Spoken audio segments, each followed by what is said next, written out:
бидэнтэй мөнгөний бодлогын үндсэн чиглэлийн төсвийн талаар илүү дэлгэрэнгүй ярилцахаар Монгол банкны мөнгөний бодлогын газрын захирал Баяр Даваа бидний урилгад ирсэн байна. Сайн байна уу, өдрийн мэндийг хүргэе. Сайн бацхан өдрийн мэнд хүргэе.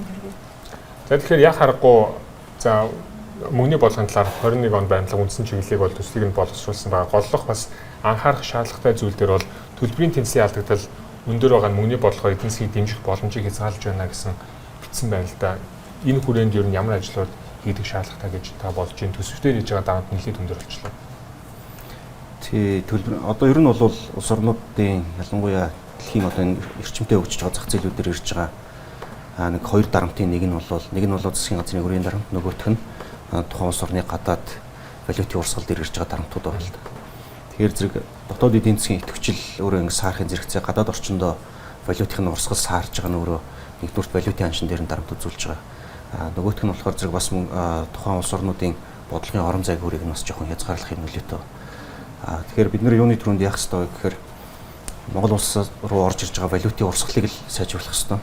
За энэний цаана юу яригдах вэ гэхээр зэрэг нэгдүгürt бол экспортын орлогыг аль болох алдахгүй буцаа сэргээх юм арга хэмжээ авах ёстой. Энэний хамгийн одоо энэ жилийн үед бидний алдсан хамгийн том экспортын орлого юу вэ гэхээр зэрэг нүүрсний орлого.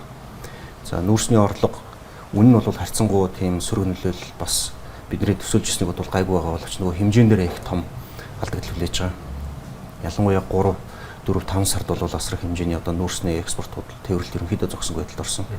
За ингээд энэ жилийн бидний хүлээж байгаагаар бол өнгөрсөн жилийн 36 сая тонноос энэ жил нэг 27 орчим сая тонн байх болов гэж Монгол банк бол зүгээр төлбөрийн тэнцвэрийн төсөөлөлд авч үзэж байгаа. Тэгэхээр эн чинь өөрөө цаана юу хэлж гэнэ үү гэхээр нэг талдаа 1 тэрбум орчим долларын одоо нүүрсний экспортын орлого тасалдаж байна гэсэн үг. Нөгөө талдаа яг уу нэг сайн тал нь өнөөдөр Монгол банк алт худалдаа авалтаа бол нэлээд эрчимжүүлж байгаа.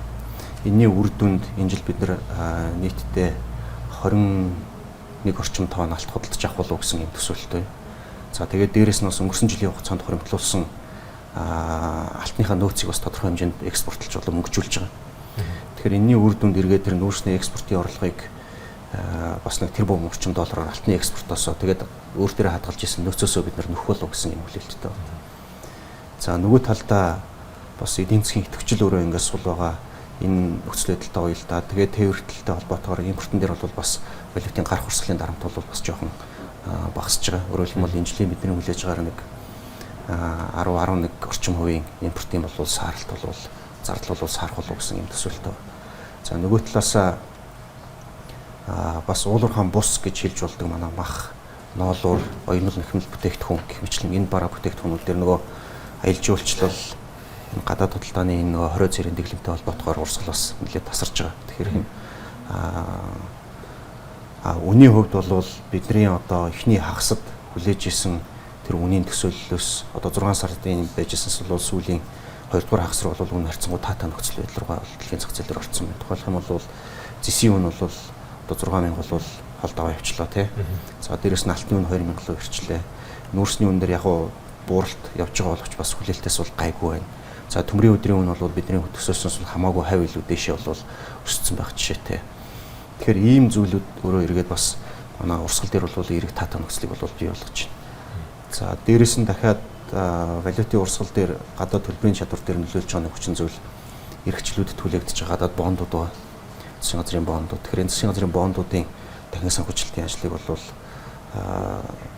хийх талаар бол засгийн газар Монгол банк хоёр бол аль аль нь бол ингээд хөрөнгө оруулагчдын мэдээлэлээр хангах, зээлчих зэрэгэл тогтоогч байгууллагуудтай уулзах гэх мэтлэн ийм ажлуудыг бол хийгээд явж байгаа.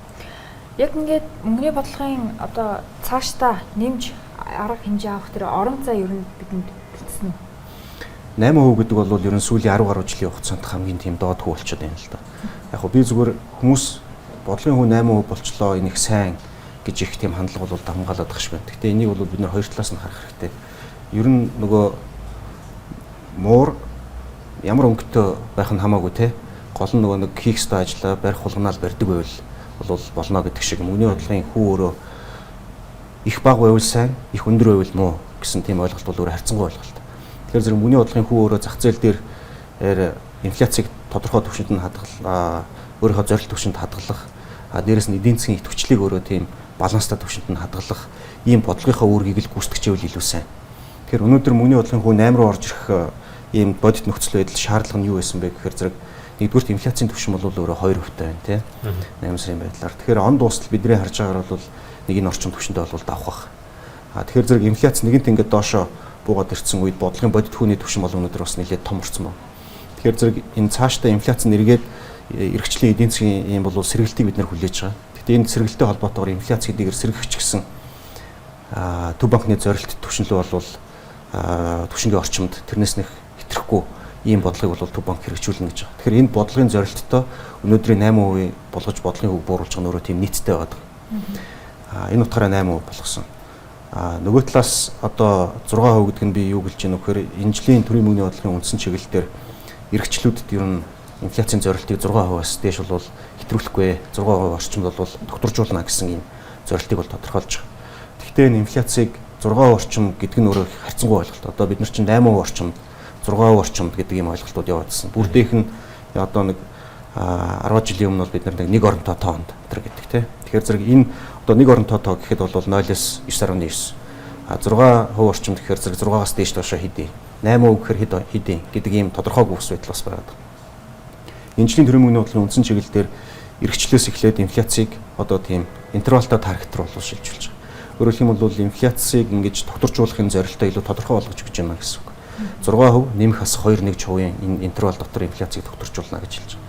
Тэгэхээр зэрэг нэг өсөндөө инфляц 8%-аас дээш удаан хугацаанд дээшээ гарахгүй байхаар эсвэл 4%-аас доошоо удаан хугацаанд орохгүй байхаар тийм мөнгөний бодлогыг бол хэрэгжүүлнэ гэсэн үг. Тэрэндээ уягдаж.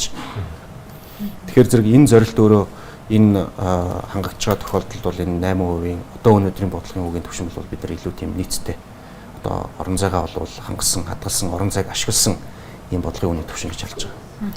Яг эдийн засгийн хямралын үеэр бол бараг л дэлхийн альч төв банк, альч сангийн яамнууд бол 3 лямд анхаарчих шиг байна л да. Төсвийн алдагдал, түүнийг санхүүжүүлэх, инфляц, 3 дахь нь хөдөлмөр эхлэл байх шиг байна. Та эхний хоёрыг нь ерөнхийдөө ярьчлаа. Яг хөдөлмөр эхлэлээр харах юм бол статистикаар бол хөдөлмөр ажилгүйд л буурсан харагдаад байна. Энэ дээр та яг ямар бодолтой вэ? Хэсэг хугацааны дараа тесрэхэд ийм тайм бомб болчиход байгаа даа. Эсвэл үнэхээр ажил олгогчид ажлын байраа хамгаалж чадаад байгаа юм болов уу? Яг өнөөдөр та бүхэн мэдж байгаа 2019 оны 4-р улиралд инфляц ажилгүйдлийн түвшин бол 9% байсан тийм. Өнөөдөр нэг 6-аас 7% ингээд бууцсан дүр зураг харагдаад. Мэдээж хэрэгэнд улирлын нөлөөлөл бол бий. Монголын нөгөө эдийн засгийн гол идэвхжил 2-3 дугаар улирал дээр явдаг учраас тэр нөлөөлөл нэгдүгээрт орж ирж байгаа. Хоёрдугаарт нь эдийн засаг өөрөө хагас жилийнхаа байдлаар 9-10%, за 9.7%-аар ингээд агшицсан байгаа тохиолдолд ер нь бол ажилгүйд буурна гэдэг бол их тийм сонин үзэгдэл болчиход байгаа. Албан ёсны статистик бол яг л ийм л юм хэлж байгаа. Тэгэхээр зүгээр миний таамаглаж байгаагаар бол нэгдүгürt аж ахуйн нэгжүүд бас нэг талаасаа энэ ажилчдынхаа бол цомхдохгүй байх, ажлын байран дээр нь хадгалах энэ дээр бол бас их ач холбогдол өгч байгаа шүү. За энд нь юу хөшрөг болж гэнэ гэхээр зэрэг нийгмийн даатгалын шимтгэл болон татврын хөнгөлөлтөөр за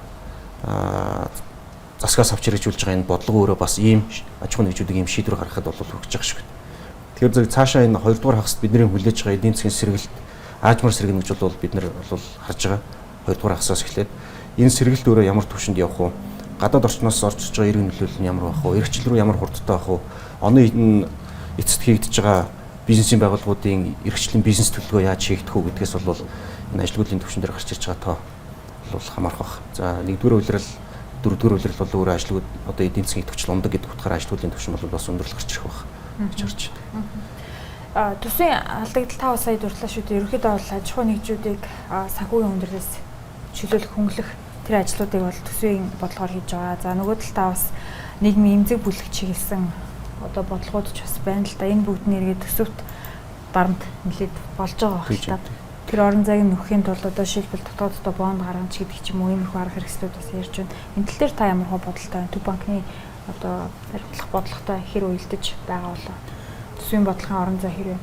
Энэ гурван бодлогын хослолын тухай ярьж байгаа. Нэгдүгээрт нь болохоор мөнгөний бодлого, нөгөөх нь санхүүгийн зохицуултууд, нөгөөх нь төсвийн бодлого. Тэгэхээр зэрэг энэ гурван бодлого хоорондоо уялдаж балансаа хангаж явж иж энэ эдийн засгийг сэргээх, доктортой өсөлтийг хангах. За эсвэл бүр хит сэргээхгүй байх, тий? Хит халаахгүй байх, эсвэл бүр цааш нь гүнзгий уналтанд хүрчихгүй байх ийм бодлого бол үр дүнд хүрнэ. Тэгэхээр энэ жилийн хувьд бол яг энэ цар тахлын нөлөөгөөр төсвийн бодлогоос бол нэлээд тийм суларсан төсвийн бодлого бол хэрэгжүүлж байгаа. За 4 их нийт гарын төгрөгийн алдагдaltaй юм төсөв явж байгаа. Энэний ахаад нөгөө 1 их нийт гарын төгрөг нь бол тэр татвар нийгмийн даатгалын шимтгэлийн хөнгөлөлтөй холбоотой орлогын тасалдал бол энэ алдагдал нь нөлөөлж байгаа жишээтэй. Нөгөө талдаа нийгмийн амжиргааг хамгаалсан зардлын өслүүд, урсгал зардлууд өөрөө эргээд бас энэ зардал дээр нэмэлт ачааллыг үүсгэж байна. Тэр энэтэй зэрэгцээд нөгөө талаас санхүүгийн талаас ч бас хөнгөлтүүд орж ирж байна. Одоо зээлийн хугацааг нь хойшлуулах, зээл төлөлтийг хойшлуулах. За дээрэс нь зээлийн хүүг цааш нь өсөхгүй байх чиглэлээр үнийн бодлогын шийдвэрүүд нь бодлогын үн буураад харьцангуй бага түвшинд хадгалах гэдэг. Энэ бодлогын бол ингээд онд туслуулах хэрэгжээд байна. За эх жил рүү бол бид нэр зөвхөн төв банкны зүгээс юу гэж харж байгаа гэхээр төсвийн хүрээний мэдээлэл сая батлагдсан та эх хурлаас. Тэгэхээр эндээс харахад бол нэлээд том төсвийн тохируулга бол эх жил 21 онд явагдахаар байна гэж харж байгаа.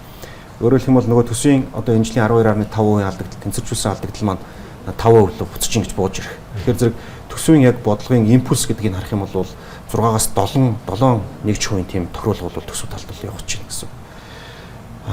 Яг энэтэй зэрэгцээд нөгөө талд нь өнөөдрийн энэ бодлогын хөвний буурсан байгаа байдлын энэ эерэг нөлөө эргээд яг тэр 21 онд бол үр дүнгээ өгөх ёстой. За бид нар бол 4 сараас хойш бодлогын хөв 301 чугаар болгох чаддаг. Тэгэхээр энэний хуримтлагдсан нөлөө дахиад сүүл бодлогын хөв одоо энэ 8% бүр одоо сүүлийн 10 хэдэн жил байгаагүй төвшөндөө оруулж ирж байгаа энэ нөлөө банкуудын зээлээр дамжиж одоо санхүүгийн системээр дамжиж шин зээл рүү бол орч нөлөөлөх.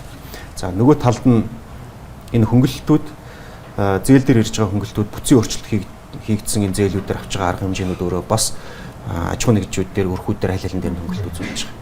Тэгэхээр за уучлаарай манай цагийн зав хэмнэл учраас таны яриаг зогсоох шаардлагатай боллоо. Бидний урилгыг хүлээн авсанд маш их баярлалаа.